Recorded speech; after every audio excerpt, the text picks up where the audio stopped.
después de estar en la presencia del Rey, creer que realmente Él nos ha escuchado.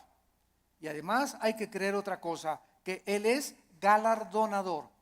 O sea que Dios nos va a recompensar todo vaso de agua que nosotros demos. Un simple vaso de agua a cualquier persona en el nombre de Jesús.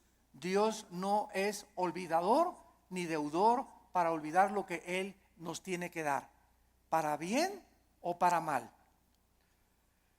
Muy bien, vamos pues en el versículo 1 a tratar de encontrar alguna definición que nos ayude a sentar nuestras bases de qué es la fe para comenzar a construir arriba del versículo 1. Es pues la fe la certeza. La palabra hupostasis, que se tradujo certeza, es sustancia. La fe es una sustancia, es algo real, es una seguridad. ¿De qué cosa? De algo que viene. De algo, no de algo que tienes ya. Porque si lo tienes ya, ya no es fe. Entonces la fe está relacionada con el futuro. Siempre, siempre con algo que no tienes y que viene. Y que tú tienes que estar seguro que viene. No tengo trabajo ahorita, tengo 3 días sin trabajo, 2 semanas sin trabajo, pero Jehová es mi pastor. Como decía mi esposa hace unos momentos, declaro que soy tu hijo, que nada me faltará, yo voy a mantener mi paz. Mi hijo se fue, mi hija se fue, no tengo trabajo, pero yo tengo la seguridad, la certeza que aunque no lo tengo ahorita, aunque no veo ahorita a mi hija que se componga, ni mi hijo que se componga, y aunque no veo ahorita prospectos del trabajo, lo creo, lo tengo seguro porque tú lo has dicho. No he visto justo desamparado a su descendencia que mendigue el pan. Yo sé que tú me vas a dar el trabajo, Señor. Yo sé que tú me vas a sacar adelante. ¿Por qué? Porque así lo dice tu palabra. Y esta seguridad que tú tienes, dice a continuación, es una convicción, aunque tú no lo estás viendo. Muy bien, vamos pues a tratar de explicar más claramente esto. La fe está relacionada con el futuro y con lo invisible. Con lo futuro y con lo invisible. Porque es algo que esperamos en el futuro, ya sea en 3 horas, 4 horas, mañana, pasado un mes, un año, no sé. Y al mismo tiempo es algo que no podemos percibir con nuestros 5 sentidos. En el momento en el que nosotros veamos algo, ya no es fe. Porque la fe está relacionada con lo invisible. En el momento que lo veo, ya no es fe. Por eso cuando alguien dice, si yo veo un milagro, voy a creer, esto es la antítesis de la fe. Porque es totalmente lo contrario. Primero tenemos que creer, como lo vamos a ver, para ver. ¿Me están siguiendo? No es ver para creer, sino creer primero para que después puedas ver la gloria de Dios manifestada. Muy bien, la fe es la certeza, es una seguridad de algo que esperamos y es una convicción de algo que nosotros no vemos. Esta certeza, ¿quién nos las da? Porque necesitamos una certeza y necesitamos una convicción para que nuestra fe sea sólida y esté basada en un buen fundamento teológico. Esta certeza nos la da la Biblia. Porque solo en la Biblia puedes encontrar las promesas que son futuras para nosotros. Dice Dios, si tú siembras escasamente, recoges escasamente. Si tú siembras abundantemente, recoges abundantemente. Si tú amas a tu esposa como Cristo amó la iglesia, no te imaginas las bendiciones que vendrán sobre tu vida. Si tú no amas a tu esposa como te estoy mandando en la palabra de Dios, las promesas mías que te tengo preparadas, no las vas a poder ver. Porque no has creído Porque para que puedas ver la bendición en tu matrimonio, para que puedas ver la bendición en tu noviazgo, para que puedas ver la bendición económica en tu vida y en tus negocios, antes tienes que creerle a Dios y poner en práctica o en acción lo que Dios dice en su palabra. Y la convicción, ¿quién nos las da? El Espíritu Santo. Entonces tenemos íntimamente relacionadas a la Biblia con el Espíritu Santo. No podemos jamás divorciar al Espíritu Santo de la Biblia, ni la Biblia del Espíritu Santo, porque el Espíritu Santo es el autor de la palabra de Dios. Entonces necesitamos entender que el Espíritu Santo es un espíritu de santidad, ¿verdad? Es el espíritu de verdad, es el consolador. Entonces, si yo tengo el Espíritu Santo y quiero caminar con el Espíritu Santo y Él es santo, ¿podrán caminar dos juntos si no estuvieran de acuerdo? No, ¿verdad? Para que yo camine con el Espíritu Santo, tiene que haber santidad en mi vida, porque Él es santo y me toma de la mano. Pero el momento en el que yo camino sin santidad o comienzo a caminar en pecado en la vida, inmediatamente rompo mi comunión con el Espíritu Santo. Me suelta, es tan sensible como una paloma el Espíritu Santo. Inmediatamente vuela, no se hace a un lado y me encuentro caminando yo creyendo que Dios está conmigo, creyendo que el Espíritu Santo está conmigo, y estoy caminando en la carne. Es lo que se llama caminar en la carne. Y la carne es muy consagrada, La carne es muy religiosa. La carne adora a Dios y por acá y por allá, y sin embargo podemos hacer muchas cosas sin la ayuda de Dios en nuestra vida. Muy bien, veamos ahora que entonces la fe está relacionada con dos realidades eternas e invisibles, con Dios y su palabra. La verdadera fe bíblica está limitada a la Biblia. En otras palabras, hace algún tiempo recuerdo que unas personas me dijeron: Armando, ¿por qué eres tan incrédulo? ¿Por qué no crees que el orito que está cayendo del cielo lo manda Dios y las piedras preciosas que están cayendo en nuestra iglesia son de Dios? Y yo les contesté sencillamente: porque Dios no me manda a creer eso. Yo creo lo que la Biblia dice, pero el hecho de creer cualquier fenómeno o cualquier acción, aunque sea milagrosa, no implica que sea de Dios. Porque el diablo puede hacer fenómenos y puede hacer milagros también. Entonces no me pueden nadie catalogar, ni tampoco a ti clasificarte como que eres un incrédulo y no lo crees. Claro que lo creo, pero si está en la palabra de Dios. Pero si yo encuentro en Proverbios capítulo 2 que la Biblia me manda y me dice que busque la sabiduría y no las piedras preciosas y no el oro, ¿qué me está diciendo el Espíritu Santo con estas experiencias que se están manifestando en muchas iglesias? Que estas iglesias están tanto en la carne, que está ahora siendo engañadas. Pues quieren eso, quieren circo, maroma y teatro, quieren ver milagros, pues eso les voy a dar, como hizo Dios con los judíos en el desierto. ¿Quieren comida? Pues se las voy a dar hasta que les llegue hasta aquí. Y los atascó de codornices hasta que los volvieron al estómago. Este es un juicio de Dios. ¿Por qué? Porque Dios nos busca que busquemos sabiduría y que no busquemos, ¿verdad?, las cosas que está cayendo ahorita del cielo. Y mira, hermano, le digo, es más diamantina que nada, hombre, esas menso. La fe está relacionada, está íntimamente ligada a la Biblia. Nuestra fe no es un trapo ungido. Hermano, voy a ir al río del Jordán. Y cuando vaya a Israel, voy a meter una botellita el agua del Jordán y me la voy a traer y me la voy a echar cuando esté enfermo. O la voy a poner ahí, le voy a ya casi una veladora. Voy a traer agua del Jordán y me voy a bautizar del río Jordán. El agua del río del Jordán y el agua del río Bravo y el agua del río Nilo y el agua del río Támesis en Inglaterra es exactamente igual. El río Jordán no tiene propiedades milagrosas. Es el agua de un río donde hace 2000 años el Señor Jesucristo fue bautizado, pero el agua no tiene nada de milagroso. El río es como cualquier otro río. Y el hecho que Jesús y el Bautista hayan bautizado ahí no significa que va a ser agua milagrosa. Estamos retrocediendo otra vez a Roma, a la agua bendita. Antes entraba a la iglesia y le metía la mano y me hacía por mí que agua bendita, porque le hicieron así. Y le atribuían propiedades milagrosas. Esto se llama hechicería.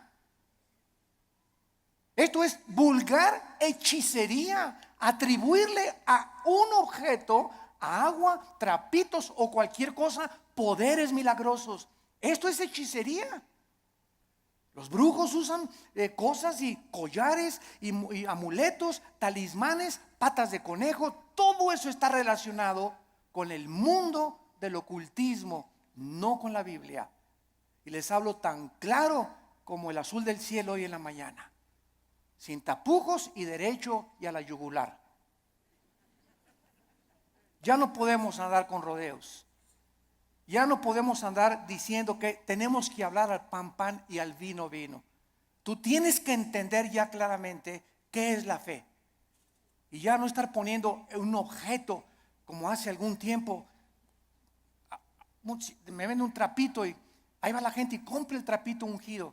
O te mando este anillo que lo compré en Jerusalén. O este collar que tiene propiedades y porque este predicador en tal parte lo anunció, y van y lo compran y se lo cuelgan y le atribuyen propiedades milagrosas. O ponen el trapito debajo de la almohada y se les va a quitar el dolor de cabeza, o va a traer que la maldición se va a ir de su casa. Todo eso está relacionado con el mundo de la hechicería.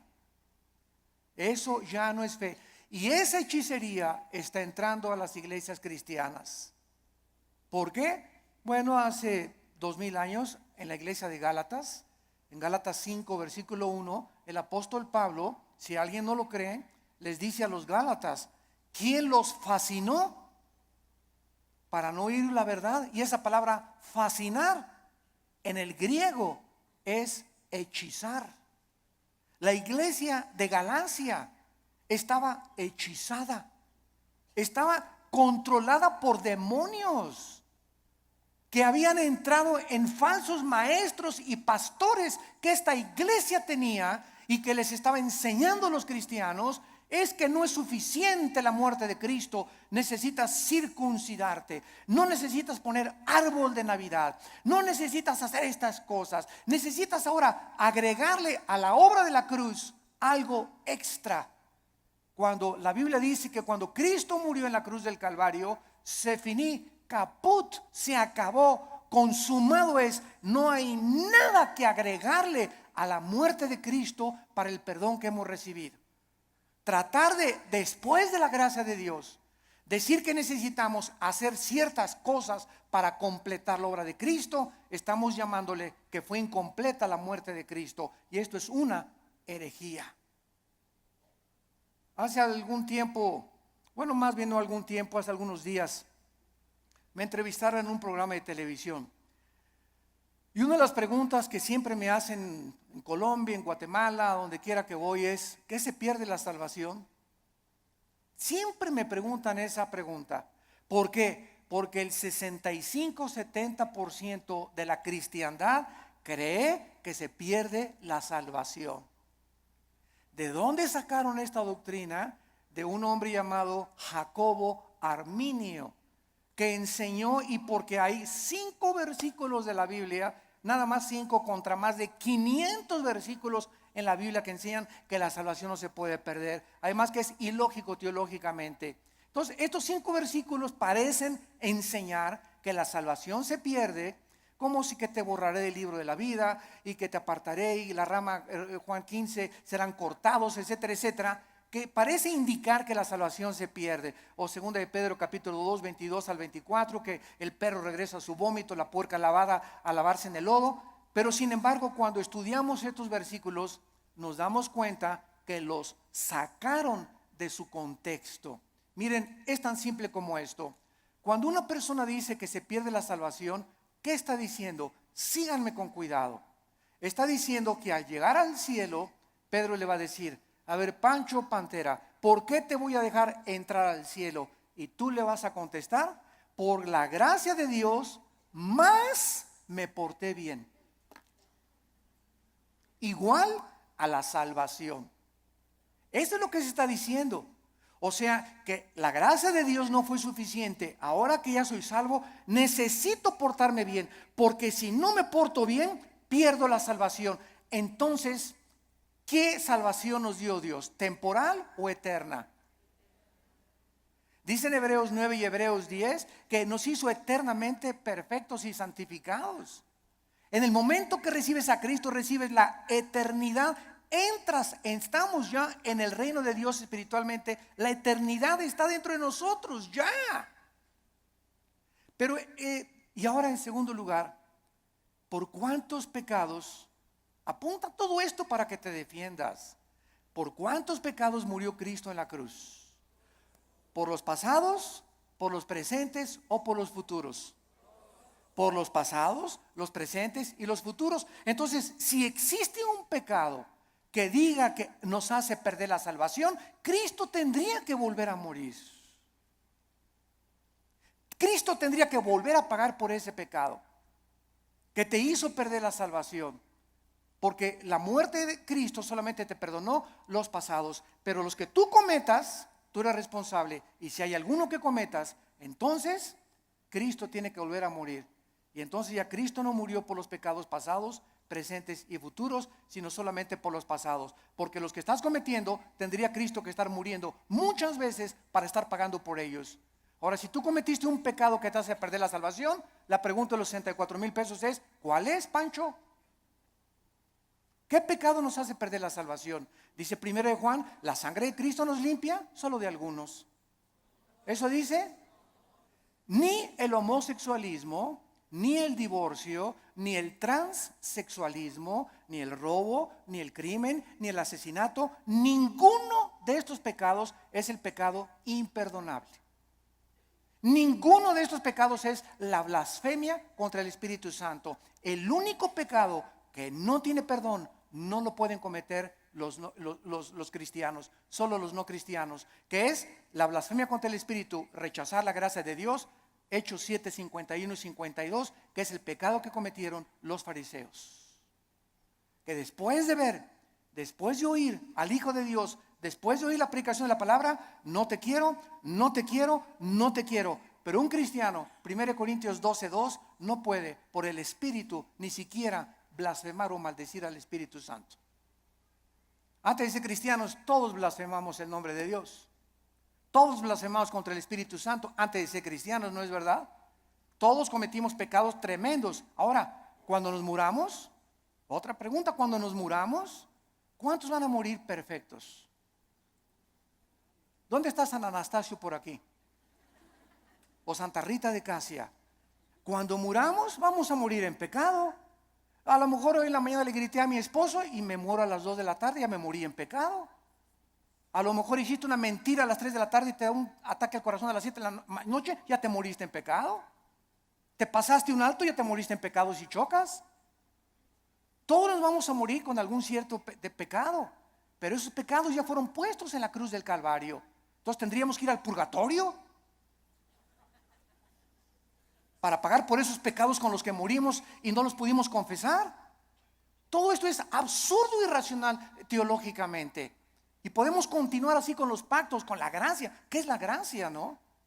Entonces decir que se pierde la salvación es decir que es la gracia más portarme bien o hacer buenas obras para poder entrar al cielo. La fórmula está equivocada totalmente. Estás reprobado químicamente en la teología. La fórmula es la gracia más nada igual a la salvación. Las buenas obras que nosotros hacemos no son para salvarnos. Ya Cristo pagó por todas mis malas obras pasadas, presentes y futuras. Mis buenas obras que ahora hacemos, síganme con cuidado, Virgen del Socorro. Las buenas obras que nosotros hacemos después de la salvación solamente son para la entrega de recompensas o la pérdida de recompensas en el tribunal de Cristo. El cristiano ya no va a ser juzgado por sus obras en cuanto a la salvación, sino en cuanto a las recompensas. Y la fidelidad va a ser altamente recompensada por Dios. Un vaso de agua que hayamos dado, lo que hemos hecho en el nombre de Dios, pero no está relacionado ya con la salvación. Ya hemos sido justificados por la fe, ya hemos sido santificados y ya hemos sido glorificados desde antes de la fundación del mundo.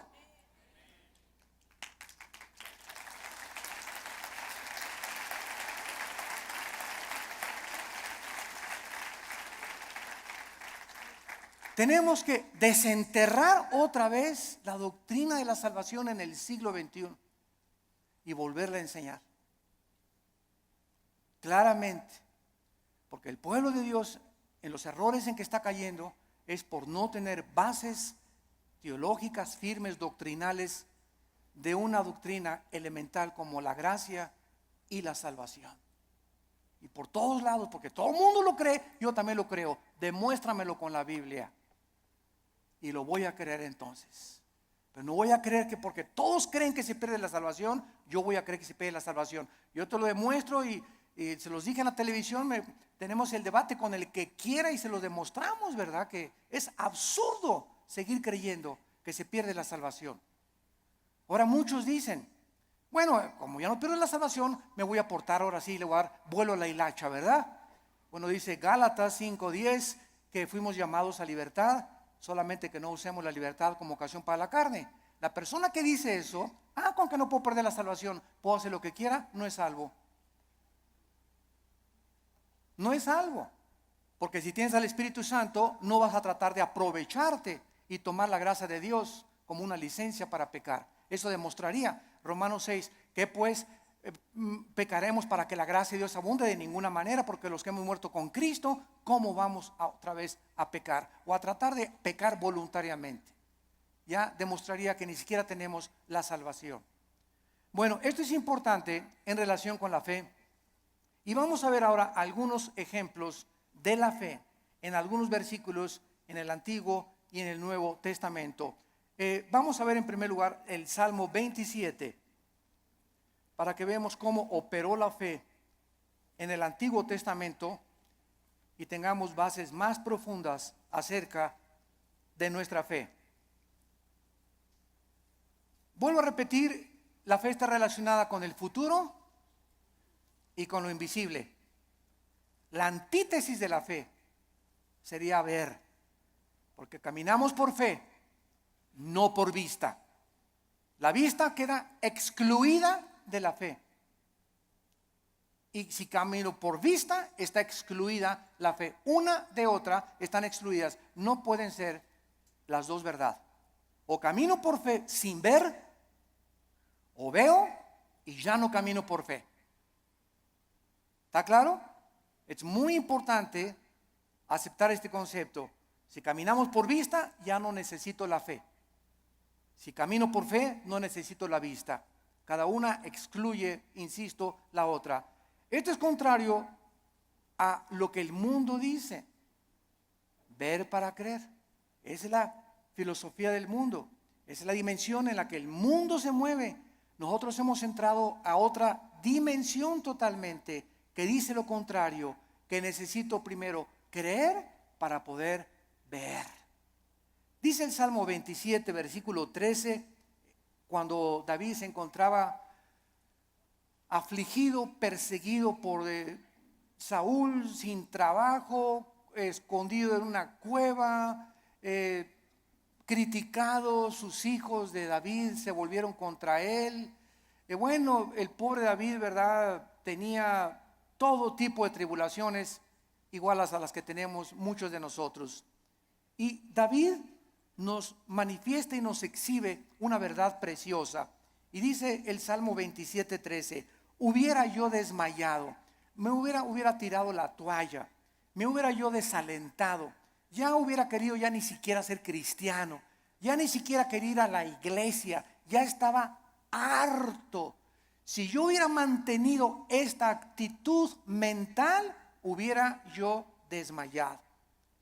Me hubiera tirado ya al suelo, ya no quiero ni siquiera vivir. Estoy harto de todo, de mis papás, de la iglesia, de esto, del gobierno. Y sobran cosas que nos pueden llegar a pensar esto. A menos que, repito, seas San Anselmo. Pero todo cristiano llegamos a estar, ¿verdad? Hasta, decimos vulgarmente en México, hasta el gorro. ¿No te has sentido así? No levante la mano. Porque yo estoy seguro que todos la levantaríamos.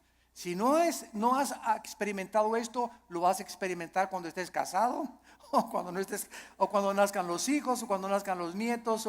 Pero todos, hay muchas épocas en la vida en la que nos llegamos a sentir tan oprimidos por los problemas que ya no quisiéramos ni siquiera vivir. ¿Quiénes son los suicidas? Las personas que se les ha cerrado totalmente el mundo, se han sentido sin ninguna ventana, sin ninguna luz, sin ninguna esperanza, sin ninguna solución más que dejar de vivir, escaparse por una puerta falsa. Y dice David que él había llegado a esa situación, y entonces encontramos lo que lo salvó: si no creyera. Si no creyera, ¿qué veré? Primero, ¿qué cosa? Creyó, y después venía la vista. Si yo no hubiera creído que voy a salir de esta situación y que Dios me va a mandar otro esposo, otro novio, que viene el trabajo, si yo no hubiera creído en las promesas de Dios, ya desde cuándo me hubiera aventado desde el puente hasta abajo. ¿Qué es lo que nos sostiene? Creer lo que Dios nos ha dicho. Esa es la fe, lo que nos ha dicho en su palabra. ¿Hubiera yo desmayado si no creyes? Y dice 1 de Pedro 1:5 que somos guardados por el poder de Dios mediante la fe. En otras palabras, cuando nos encontremos así, y créame que muchas veces al mes yo llego así en la noche, en la mañana cuando me levanto, con el Señor, cansado, ¿verdad? Con problemas, presiones emocionales, el mundo, el petróleo, la caída del dólar, problemas aquí, problemas allá, familiares. Bueno, sobran cosas para desalentarnos en la vida, sobran cosas para amargarnos, sobran cosas para desilusionarnos. Entonces ahí es cuando, en lugar de que te desmayes y te rindas y digas, tiro la toalla, me bajo del caballo, ya no quiero, andamos así con el caballo, cayéndonos del caballo. En ese momento recuerdo, oh Señor, tú eres poderoso, tú eres grande, soberano, y comienzas a sentir otra vez en el caballo y agarras las riendas. Señor, aunque no lo vea, y aunque vea todo que se está cayendo y no vea soluciones y vea el cuadro oscuro a mi alrededor, oh Dios, yo sé que tal vez hoy en la tarde o mañana veré tu bondad.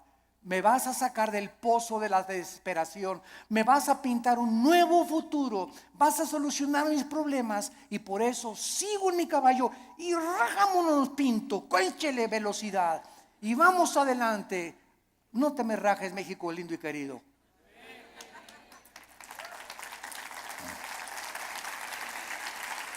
No nos echemos para atrás. Vamos 2-0. Puro gringote de 1.90, 1.95. No, ya no la hacemos. ¿Cómo que no la hacemos? ¿Cómo que no? Ya, ándele, ¿cómo que no la hacemos? Y eso de veras nos infunde ánimo, porque es un cuadro físico de lo que espiritualmente debemos hacer nosotros: crecernos al castigo.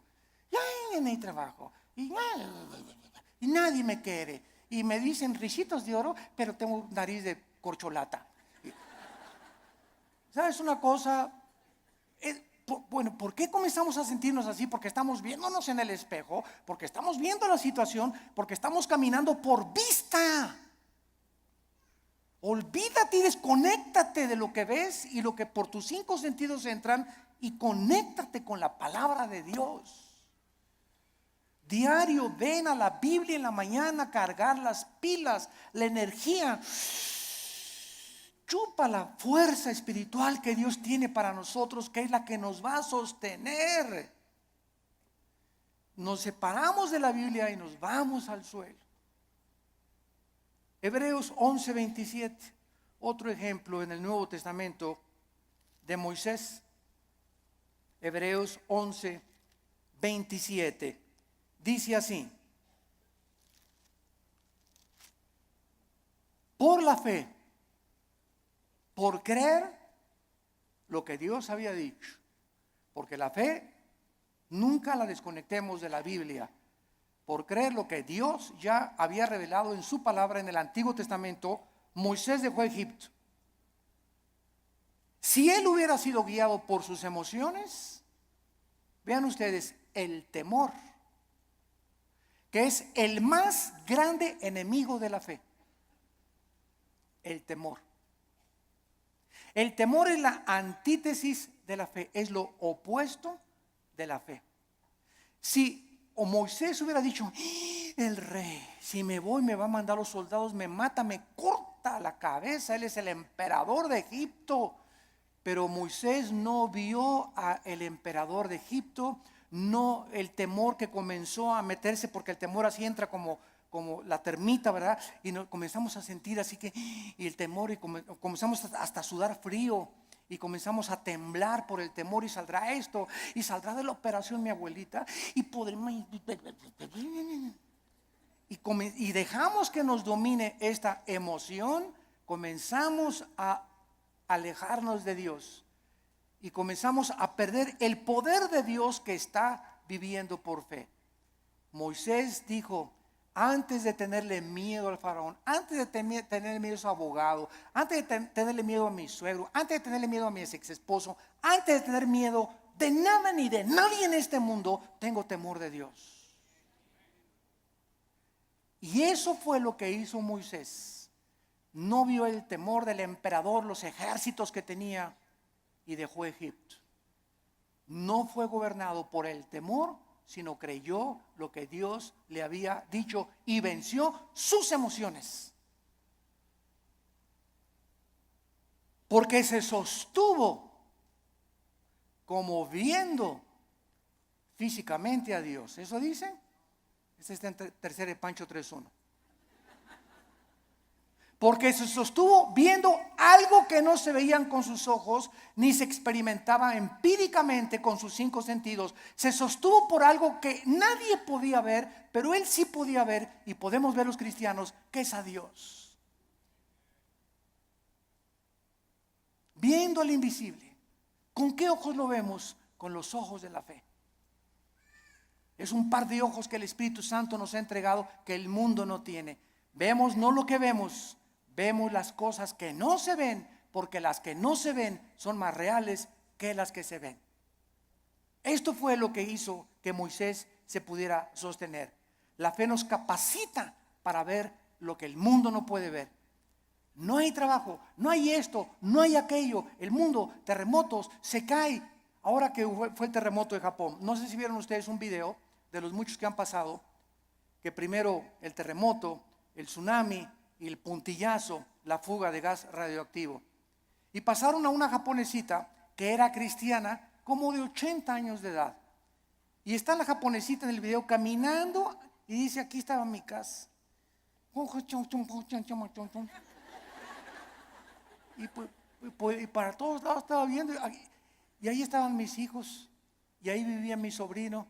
Y se queda la japonesita como de 80 años de edad, sin nada ni nadie en el mundo, ni una cobija donde acostarse. Y se hace así las cabezas y dice: pero tú me seguirás sosteniendo. Bueno, las lágrimas comenzaron a caer de mis ojos. Pero fue así una cosa, ¿verdad? Para poner una película. Ahí estaba mi familia, ahí estaban mis papás, ahí estaban mis hijos, mis nietos, aquí estaba mi casa. No hay nada. Imagínate, de la noche a la mañana quedarte sin familia, ni vecinos, ni papá, ni mamá, ni nada, y levantar los ojos: pero tú me seguirás sosteniendo. Esa es la fe. Sostenidos viendo lo que no se ve, con los ojos y la seguridad y la certeza y la convicción de lo que Dios ha dicho: no te dejaré ni te desampararé, aunque se acabe todo a tu alrededor. Veamos ahora en Juan capítulo 11. Juan capítulo 11, versículo 39 y 40. Se muere Lázaro. La familia de Lázaro eran las hermanas Marta y María. Marta es un ejemplo de la mujer afanada, María un ejemplo de la mujer que se acerca a Dios. Pero las dos nos representan a todos nosotros. No porque te digas Marta va a ser afanada, ¿verdad?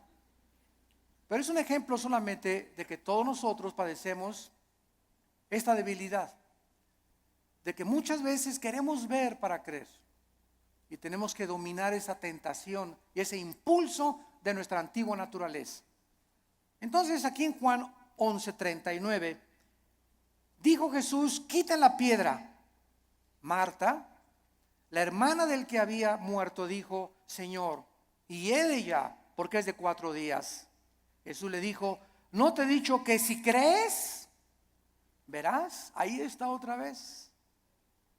Marta, tú no tenías que haber visto que se alivió ahorita. Hemos llegado al punto que lo dejé morir, porque Cristo dejó morir a Lázaro. ¿Se acuerdan que cuando le avisaron? Señor, Lázaro se está muriendo. No hizo caso.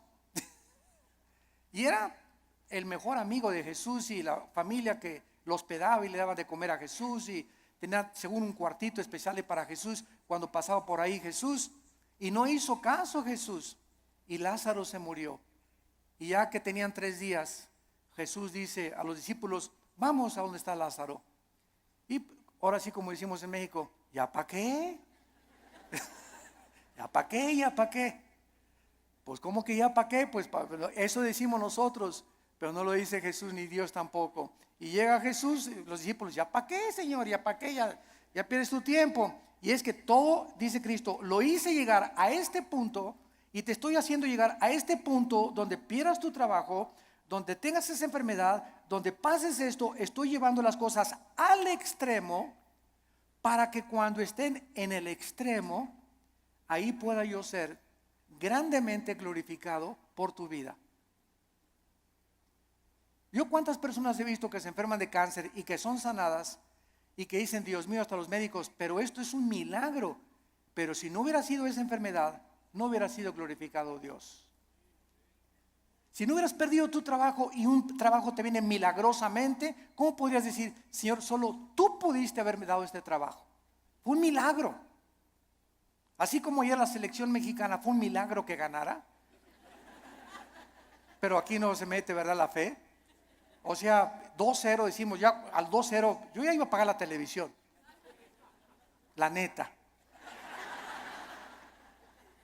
Dije, ya, otra goliza. ¿Cómo nos vamos a levantar de un 2-0 con estos gigantones de gringos, verdad? Y cuando viene y te das cuenta, ¿no? Que, caray, digo, lo que no parece, se puede convertir en una realidad. Entonces muchas veces Dios deja que lleguemos a ese 2-0 y que parezca que todo está perdido. No está perdido, porque Él es Dios y Él es alguien que ha dicho: no te dejaré, desampararé, estaré todos los días contigo hasta el fin del mundo. Podemos, aunque perdiere mi padre y mi madre, con todo Jehová no me dejará, porque Él es nuestro sostén. Y le dice Cristo a Marta: si tú crees, vas a ver la gloria de Dios. Tenemos que ver espiritualmente para poder creer. La gloria no puede venir hasta que no creamos. Por ejemplo, en el área económica, en el área matrimonial, en el área de relaciones sociales, en el área de nuestras amistades, en todo esto se cumple primero creer para ver. Dios le dice a los maridos: amen a su esposa. Tú amas a tu esposa sacrificialmente y comienzas a quitar todas las imágenes de otras mujeres de tu vida, etcétera, etcétera, y ve Dios tu fidelidad mental y espiritual, porque los pensamientos no le engañan a Dios. ¿Qué hace Dios cuando un hijo está haciendo lo que la Biblia dice porque quieres agradar a Dios? Te bendice. No te imaginas cómo te bendice. Señor, pero que tú ya tiene 20 kilos de más, Señor. ¿Cómo tú? ¿No puedes cambiar una llanta vieja por una nueva? Como dicen en Guanajuato, ¿verdad? Y sabes una cosa, que cuando estamos casados no es solamente la pasión. La pasión dura la luna de miel 3 o 4 días y dura también en el triunfo del amor. Pero todas esas pasiones que tú ves y esos enganches que se dan en esas cosas no duran.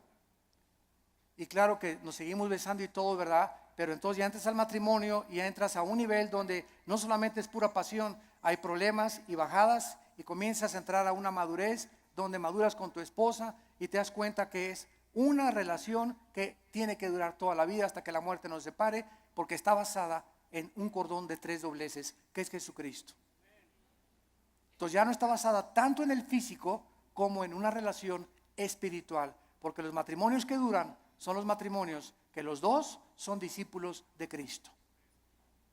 Cuando dos caminan hacia Dios, es como un triángulo. Dios está en la punta del triángulo y aquí está el hombre y la mujer. Cuando el hombre y la mujer caminan los dos siguiendo a Cristo, cada vez están más cerca el uno con el otro, porque más cerca están de Dios.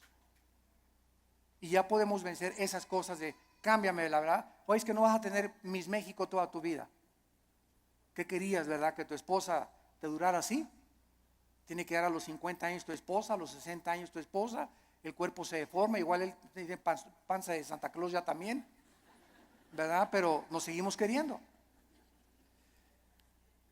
Entonces nuestra antigua naturaleza demanda ver para creer, puesto que depende de los sentidos, pero no de la palabra de Dios. Y vemos en penúltimo lugar 2 de Corintios 4. 2 de Corintios 4, versículos 17 al 18. Y dice el apóstol Pablo, esto es tremendo.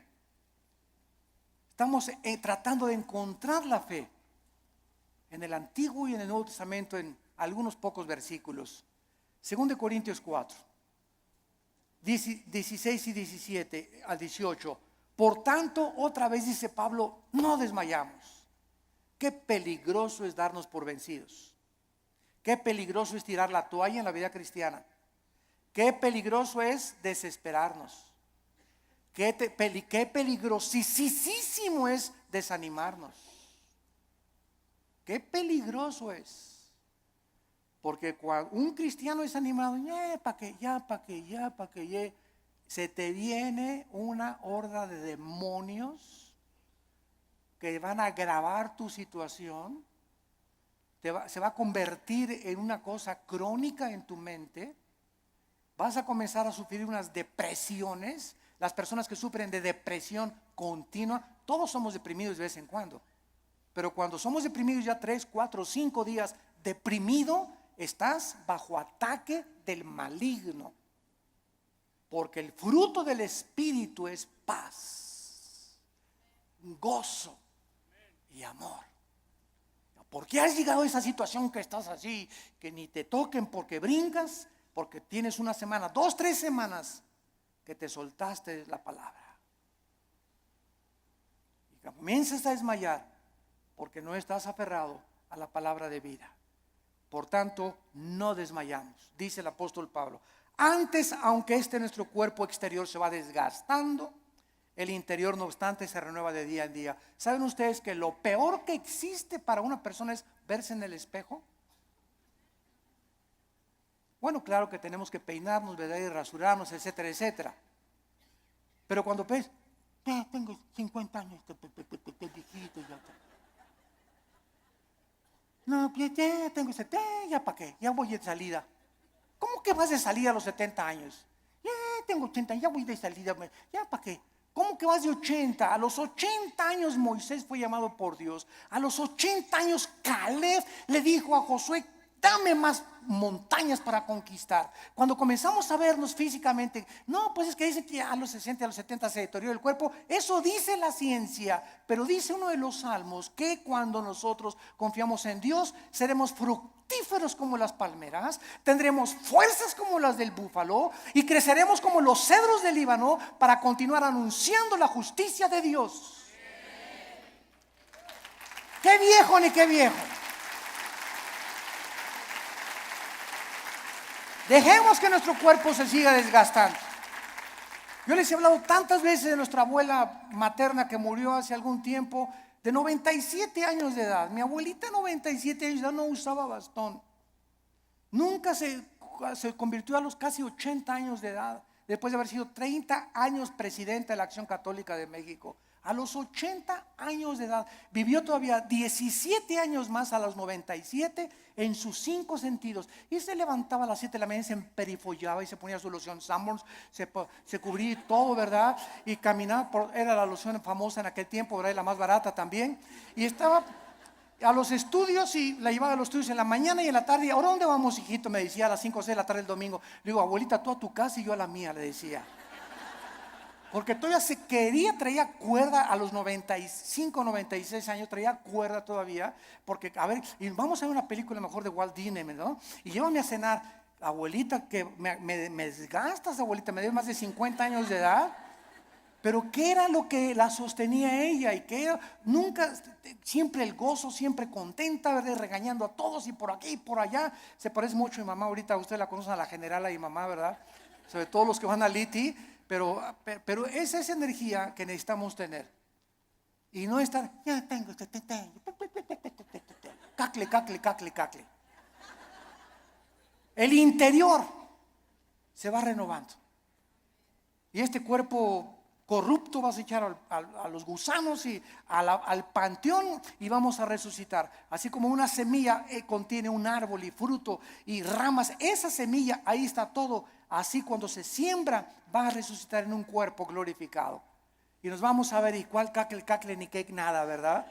Sino que tenemos que mantener esa energía y esas fuerzas, esas ganas para vivir para Dios. Porque los que se mueren pronto son los que no tienen ganas de vivir para Dios. Ya, para que ya yo llegué, ya voy de salida.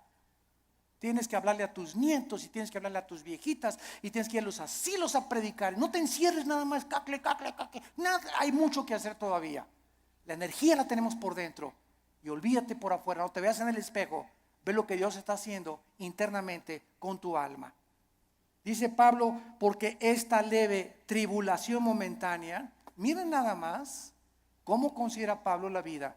En primer lugar, los problemas, las aflicciones y los sufrimientos son leves.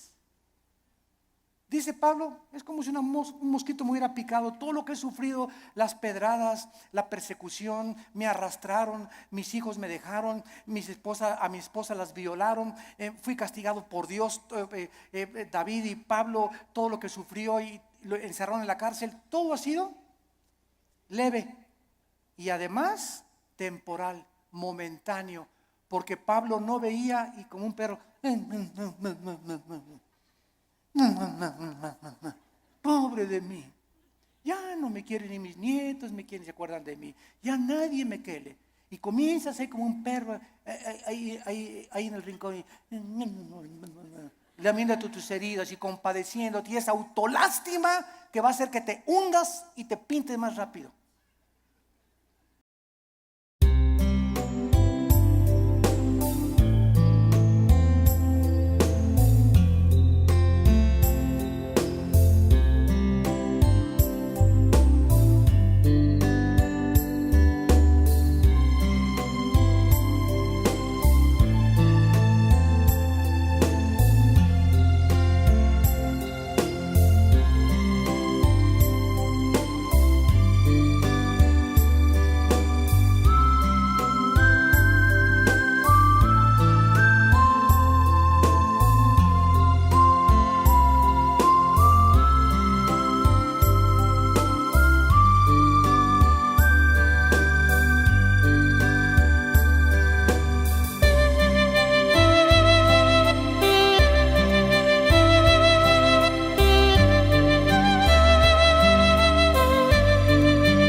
In the haze of neon dreams I wander through the night, lost in a sea of stars where your whispers take flight. Electrified emotions, they dance around my heart, in this digital garden where we never have to part.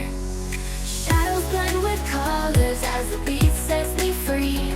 Every note a memory, every rhythm you and me. Echoes of you in the synth waves, feel you near in the pulsing haze. It's such a world where we collide. You lost the rhythm in my mind. With the glow of city lights, our shadows intertwine in this kaleidoscope of love where the past and future align.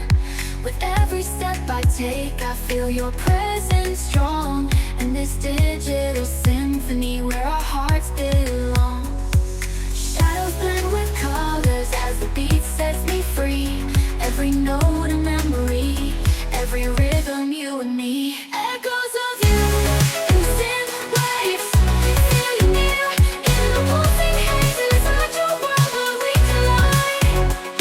You lost the rhythm in my mind. And in silence between the beats I find your voice. In the flicker of the lights I see your choice. Together in this dream we'll never fade. In the echoes of our love we'll always stay. Echoes of you